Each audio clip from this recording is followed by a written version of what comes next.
Smart news Bangla.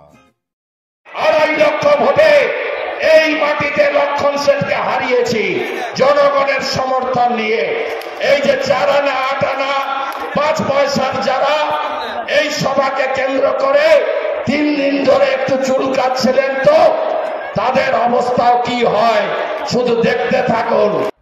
লোকসভার ভোটের আগে হলদিয়ায় সভা করবেন নরেন্দ্র মোদী। বড় ঘোষণা হলদিয়ায় শুভেন্দু অধিকারীর। হলদিয়ার সভা মঞ্চ থেকে রাজ্যের শাসক দল তৃণমূল কংগ্রেসকে আক্রমণ করলেন শুভেন্দু অধিকারী।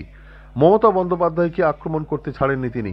তৃতীয়বারের জন্য প্রধানমন্ত্রী হবেন নরেন্দ্র মোদী।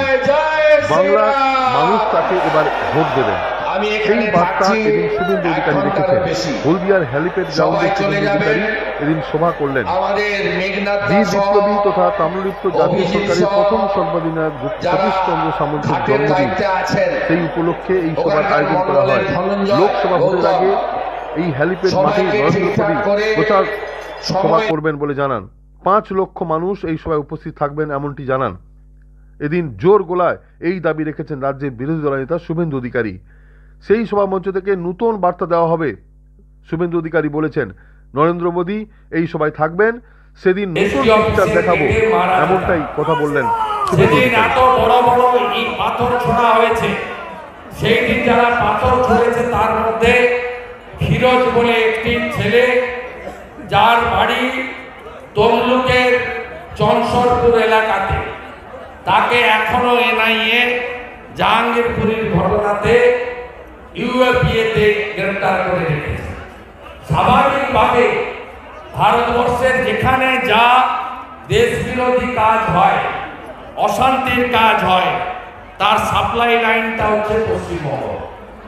এই রাজ্যে যাদবপুরে এমনভাবে দেশ বিরোধী শক্তিকে টুকরে টুকরে গ্যাংকে মোদীজি আমাদের আমন্ত্রণে দল ফাইনাল করবে, আমাদের সকলের ইচ্ছা তিনি এখানে আসবেন এবং তিনি 2021 সালের আগে 5ই জানুয়ারি এখানে এসেছিলেন পেট্রোলিয়াম ডিপার্টমেন্টের প্রোগ্রামে। তিনি আসার জন্যই, তার আশীর্বাদ ছিল বলেই হলদিয়া আসন, পাশের নন্দীগ্রাম আসন আমরা জিতেছি। মহিষাদল মাত্র 2100 ভোটে আমরা হেরেছি। মোদীজি শেষ প্রচারে কাঁথিতে এসেছিলেন বলেই দক্ষিণ কাঁথি, উত্তর কাঁথি, খেজুরি, ভগবানপুর 4টে আসন বিজেপি জিতেছে। তাই আমরা বিজেপি কর্মীরা আমাদের দলকে বলে লোকসভা ভোটে প্রার্থী ঘোষণা হয়ে গেলে মোদীজিকে গোটা দেশ ঘুরতে হবে। তাই মোদীজি হ্যাঁ তো মুমকিন হ্যাঁ, আমরা মোদীজি চাই একবার এখানে আসুন।